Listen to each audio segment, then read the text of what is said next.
Doctor report দেখে বলবো heart attack হয়েছে, হার্ট অ্যাটাক। শেষ, দীপা সেনগুপ্ত পুরো শেষ। কিন্তু দীপা সেনগুপ্ত শেষ হবে চিতার আগুনে ওঠে।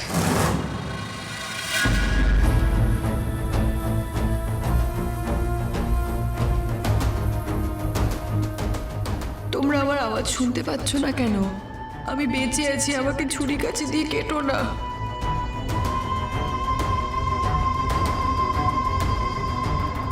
তোমার উপর আমার অনেক রাগ অভিমান ছিল, কিন্তু তুমি এভাবে চলে যাবে আমি স্বপ্নেও ভাবিনি।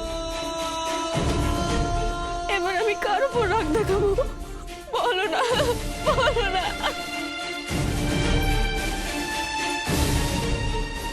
আমি আর তুমি একসাথে কত জোর জবটা সামলেছি মা। এবার আমি একা একা কি করে সামলাবো? আমি তো একা হয়ে গেলাম মা। তোমায় ছাড়া আমার জীবনে যে জ্বর উঠবে তা সামলানোর ক্ষমতা আমার নেই। তোদের মায়ের কিছু হয়নি, মা ঠিক আছে, শুধু তোরা বুঝতেই পারছিস না। আমাকে তোরা বাঁচা, আমায় বাঁচান ডাক্তারবাবু, আমায় বাঁচান। আপনিই পারেন আমাকে বাঁচাতে। ওরা আমাকে না হলে জ্যান্ত পুড়িয়ে দেবে। আমি বেঁচে আছি।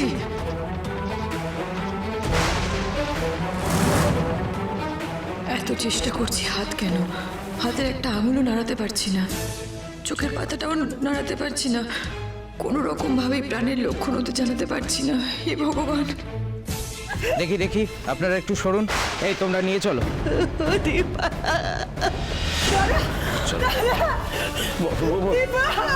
বড় বৌমা,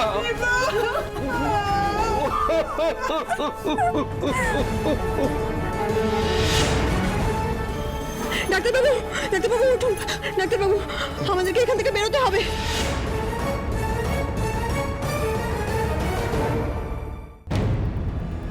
রুডি, তোমার কি হবে এবারে? কি আবার হবে? আমি আবার ফিরবো নতুন রূপে। প্রতিশোধ নেওয়ার এখনো বাকি আছে মা। যতক্ষণ আমি এবারে রূপা সেনগুপ্তকে জ্বলন্ত চিতায় জ্বালাতে পারছি ততক্ষণ আমার শান্তি নেই। Rudy, Rudy, Rudy, Rudy, Rudy, আমার দিকে তাকাও। এসব বলে না, এসব সব আমি সামলে নেবো। তুমি আমাকে ট্রাস্ট করো তো বলো। তুমি একটা কাজ করো, তোমাকে আমি একটা নকল পাসপোর্ট করে দিচ্ছি। তুমি সেটা নিয়ে থাইল্যান্ডে চলে যাও, ঠিক আছে? ওখানে উইদাউট ভিসা তুমি কয়েকটা দিন থাকতে পারবে। ইন্ডিয়ান পাসপোর্টে থাকতে পারবে। আমি তো মরে গেছি মম, আমি তো মরে গেছি। আমি তো ভূত হয়ে গেছি মম, ভূত। আমার কোনো অস্তিত্ব নেই, আমি তো এক্সিস্টই করি না মম। আমি কোথাও যাব না, আমি এখানেই থাকবো। কখনো মানুষ হয়ে, আবার কখনো ভূত হয়ে ওদের শেষ করে দেবো, পাগল করে দেবো ওদের মা, পাগল। আমার প্রতিশোধ শুরু হয়ে গেছে মা। দীপা সেনগুপ্তকে জ্বলন্ত চিতায় তোলা হবে। কেউ বাঁচাতে পারবে না ওকে, কেউ না।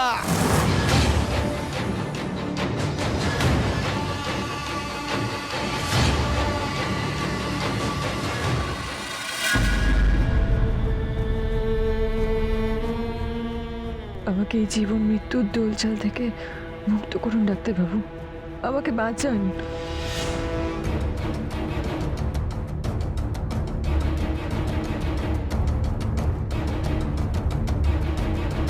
এ কি, আপনি এইভাবে হুট করে ভেতরে ঢুকে আসতে পারেন না? প্লিজ আপনি বাইরে যান। আপনি আমায় বাঁচাতে গিয়েছিলেন ম্যাম, আপনি আমায়। কিন্তু উনি নিজেই এখন আর বেঁচে নেই, আর এটা অটোপসি রুম, এখানে যে কেউ এইভাবে ঢুকতে পারেন না উইদাউট এনি পারমিশন।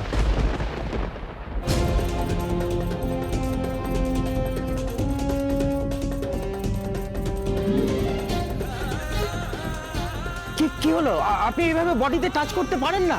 কেন এত কষ্ট হচ্ছে আপনার জন্য আমার? আপনি তো কেউ হন না আমার, সবে মাত্র কদিনের আলাপ, আর এভাবে আপনি। আমি পারছি না, পারছি না ডাক্তারবাবু, আপনার হাতটা আঁকড়ে ধরতে পারছি না। আমার আওয়াজও আপনারা কেউ শুনতে পাচ্ছেন না। আপনি দয়া করে চুপ করে থাকবেন না ম্যাম, কথা বলুন, আমার খুব কষ্ট হচ্ছে আপনার জন্য। ম্যাম কিছু বলুন। কি হলো, আপনি কি আমার কথা বুঝতে পারছেন না? চলুন আপনি বাইরে যা।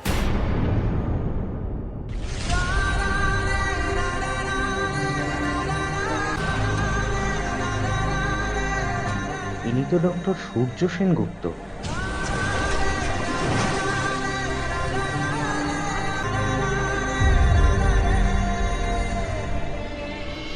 আমি আমার বড় বৌমার কাছে যাব। আমি এখানে থাকবো না। আমি যাবো আমার বড় বৌমার। ছাড়ো তুমি, আমি যাবো বড় বৌমার কাছে যাবো। বাবা তোমার শরীর খারাপ হয়ে যাবে, তুমি মাথা ঠান্ডা করো, আমাকে নিয়ে চলো বড় বৌমার কাছে। আমাকে আপনি এত বাড়াবাড়ি করবেন না প্লিজ।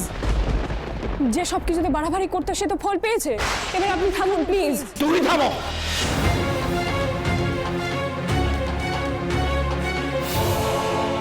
একটা কথা বলবে না তুমি, তুমি চুপ করো, একদম চুপ করে থাকবে। তুমি কি করে বললে এই কথা? কি করে বললে? তোমার রক্তের সম্পর্ক না, তার সম্পর্কে তুমি এই কথা বলছো?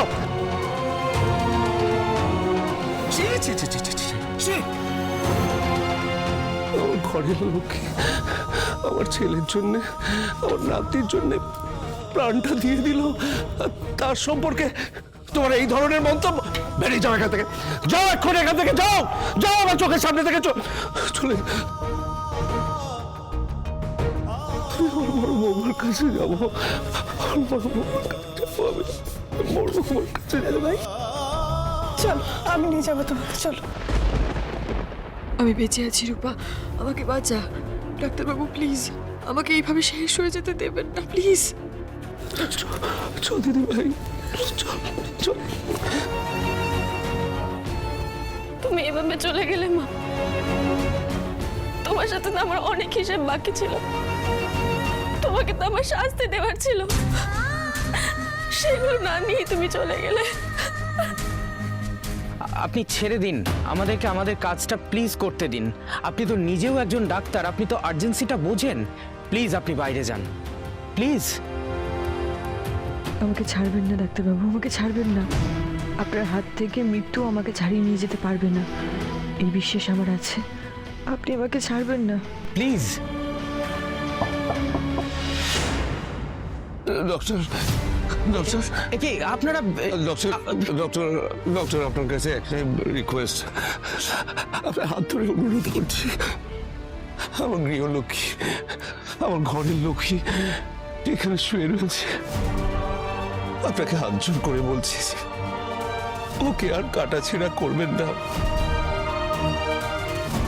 আমার মা সারাটা জীবন কোনো সুখ পায়নি, মৃত্যুর পর আর কান্নাচেরা করে ওনাকে কষ্ট দেবেন না প্লিজ। এবার একটু শান্তি দিন আমার মাকে। বাবা তুমি গৃহলক্ষ্মী বললে কেন দীপা ম্যামকে? আর আপনি আমার মা বলে ডাকলেন কেন বললে তুমি বাবা? আমি কিন্তু বুঝলাম না। আসলে ডক্টর সেনগুপ্ত, যিনি আপনার জীবন বাঁচানোর জন্য নিজের জীবন বিসর্জন দিয়েছেন, তিনি তো আপনার পরিবারের লক্ষ্মী হলেন, তাই না? দেখুন এইভাবে হয় না, সবকিছুর একটা নিয়ম আছে আর আপনাদের সেগুলো মানতেই হবে। আপনারা প্লিজ বাইরে যান আর ওনাকেও সঙ্গে করে নিয়ে যান প্লিজ।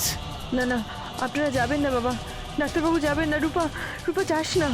দেখুন ওনার শরীরে তো কোনো আঘাতের চিহ্নও নেই, এমনও তো হতে পারে যে উনি দম বন্ধ। প্লিজ এটা কি করছেন আপনি? এইসব করবেন না আপনারা, প্লিজ বাইরে যান, আমাকে আমার কাজটা করতে দিন আর ওনাকেও নিয়ে যান প্লিজ। দীপা ম্যাম, দীপা দীপা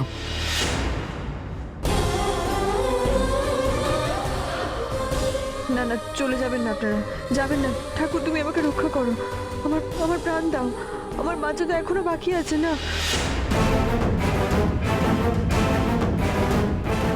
আমি বেঁচে আছি, আমার পোস্টমর্টম বন্ধ করো তোমরা।